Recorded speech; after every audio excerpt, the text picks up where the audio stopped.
Hi, I am Ratri. I'm going to present the first slide. Is there any other way of the child acquiring the language that is relatively independent from environment influence? The answer is yes. It is based on their mother tongue. For example, when a child raised in Shandong, China, they will grow up speaking Mandarin, while a child raised in England, they will grow up speaking native English. Children are creative wordsmiths. It is proven when they are involved in their conversation. In 2 to 4 years old, they produce all kinds of expression like they have never or rarely heard in their environment to create, construct, and reconstruct their mother tongue. It is also called as overgeneralization. Next, it is talking about the cases which happens to the children in acquiring the language. The first is the children speak regular plurals for irregular ones. For example, men's and women's ending with s. The second, the children speak regular past tense endings for irregular verbs. For example, quit, singed, added, and it end with ed. ed. These three examples called as stunning. It is a term to describe one type of cognitive process that shows the children's progresses to a slightly more advanced linguistic stage of language development. Then, the next slide is talk about the creative construction process. It is the example of relatively autonomy of the child developing linguistic system in the relation of adult version of the language. Children are not chimps and definitely not parrots or tape recorder. They are a bit more like well-programmed computer who make creative but often inaccurate guesses about the rules and patterns of language they are acquiring. For example, in this case, one 3-year-old, upon spying a family friend approaching for dinner, exclaimed, "There Carlos is!" It looked considerable effort on the father's part to figure out why this sentence was ungrammatical, but why it also sounded almost acceptable. There are three patterns about that. The pattern A, there's Carlos. The pattern is there's or here's post noun. And pattern B, there he is. And the pattern consists of there or her pronoun plus is. The last pattern C, there Carlos is. The pattern consists of there or here plus noun plus is. This child was probably over generalizing from pattern A and pattern B to form the close but not perfect pattern C that indicates its ungrammaticality. The next slide will be present by Ms. Zulfa. Thank you. Okay, from the explanation from my friend, I will give example. The first example, there is a conversation between AK and adult. AK, Ben's hiking up. He is hiking up. Adult, what? AK, he's got the hiccups. The second example, between father and child. Father, don't interrupt. Child, Daddy, you're interrupting up. Children's creative constructions reflect their apparently born insensitivity to the syntactic structures of the language they are acquiring. The two examples of two words from using up by 5 years old above. It can be concluded that, first, there is nothing wrong with the hearing of these two children. The second, in the first example, hiccup and hic-up are phonologically indistinguishable. The third, in the second example, given the fact that final consonant clusters in English are usually not fully pronounced or voiceless.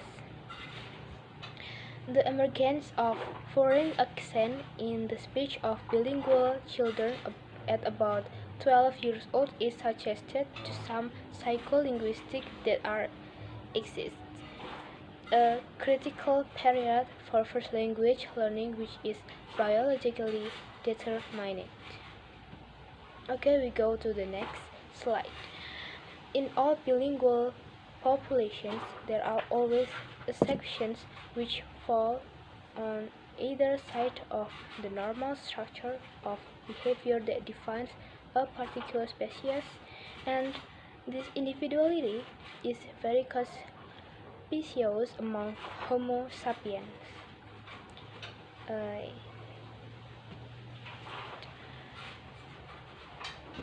In one of the earliest pieces of research on the acquisition of a mother tongue by several child subjects, Roger Brown discovered that there was a glaring difference in the rate of language learning among the three children that he and his co-workers researched over a period of several years. Indeed, at about 3 years of age, one of the three child studied was linguistically already year ahead and early environmental backgrounds that are found in even the most seemingly homogeneous human population. This differentiation can be seen in a supernormal performance of those rare children who burst forth from their peers with a genius for language, music, art, or sport. Consequently, these prodigies are becoming increasingly studied by psycholinguistics because of their very individuality. But in spite of these individual differences, perhaps the most of consistent finding in all of developmental psycholinguistics has been that there are universal stages of language learning. All children, no matter how rapid or how pedestrian their rate of acquisition, proceed systematically through the same learning stage for any particular linguistic structure. An early example of this found in the work of Brown's College, Edward Klima and Ursula Bellugi, who proved that children learning English produce two different types of WH questions before they eventually come up with the correct adult version. They identified three distinct stages. Okay, stage 1, use WH word but no auxiliary verb employed. What daddy doing? Why are you laughing? Where mommy go? And the stage 2, use of WH word and auxiliary verb after subject. Where she will go? Why doggy can't see? Why you don't know? And then the stage 3, use of WH word and auxiliary verb before subject. Where will she go? Why can't doggy see? Why don't you know? Okay, all children begin with stage utterance before proceeding to stage 2, example several months later. Eventually, they end up with the linguistically appropriate target example at stage 3. No matter how precocious the children are, that is, no matter how fast their rate of progress through the stage. They do not skip over any of them. No child goes from one stage and then immediately to the stage 3. No. Uh, they have to uh, continue from stage 1, stage 2, and then stage 3. Thank you for me, and then the next presenter is Muhammad Fajar. Well, in this part, I will share to all of you about the example of development stage in acquisition English negative by Brown. So, in this part 1, the Brown divided their grammatical development into periods of mean lag of utterance or MLUS. Then, it is showing that as a children progress in the acquisition of their mother tongue, their MIUS grew from a minimum of about 2 words to about 4. So in this case, that the children learn language by their mother tongue. Start from the 2 word, then they can improve into the 4 and etc. Something like that. And recall that even when children are not yet 2 years old and are just beginning to steering towards together, they seem to notice that words are not simply built on top of one another like brick. So, and then the part of example of it, that the curtain word act as a mortar and seem to hold word together in a curtain order. It is this is a simplified to word choice and structure that allow children to create grammatical sentence, and it is the lack of this synthetic sense that appear to prevent chimps from creating sequence resembling human language. So based on this example by the Brown, the development stage in acquisition English negative by Brown exactly. So one example of young children's acquisition sensitivity to syntax is in the way they learn negation in English. And for the note of this part, that how the primitive negative found in stage with an MLU of 1.75 words eventually evolve into the adult-like form of stage 3, where the MLUs are from 3.5 to 4 words.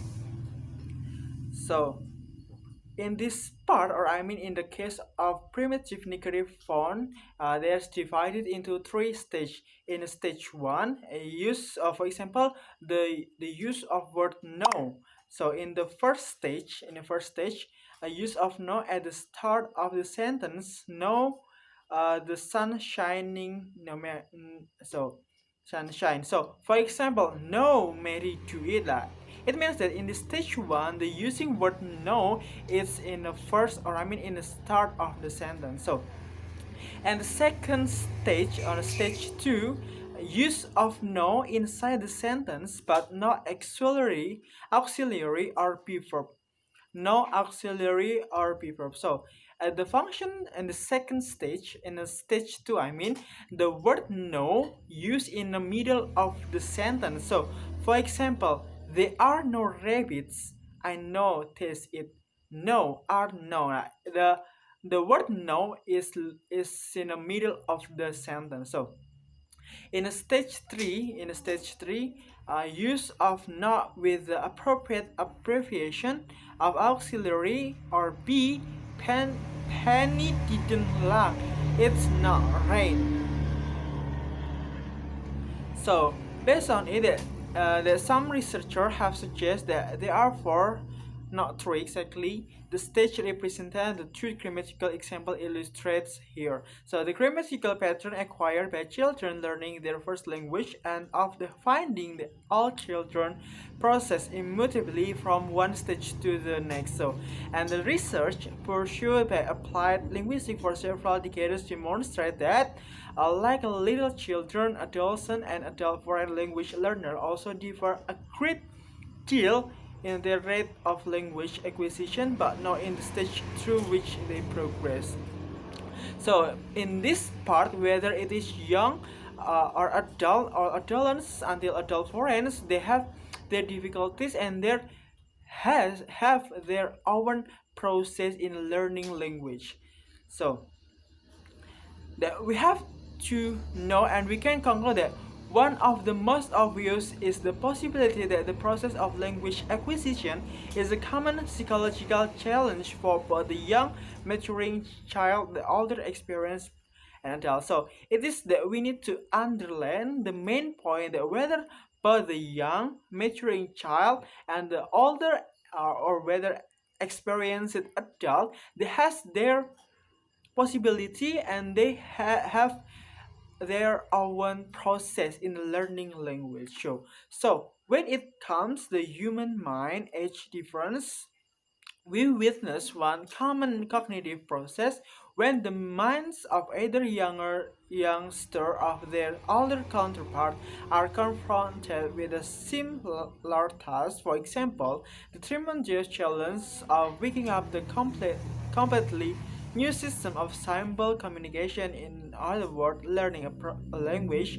The inquiring and acquiring mind is the common denominator for all areas of psycholinguistics. So it is the part of psycholinguistics. So whether it is a young adult or teenager or old, most of the people who learn English, who learn language exactly, they has their own process. It's the main point in this part, and also it becomes the part of psycholinguistics. Thank you.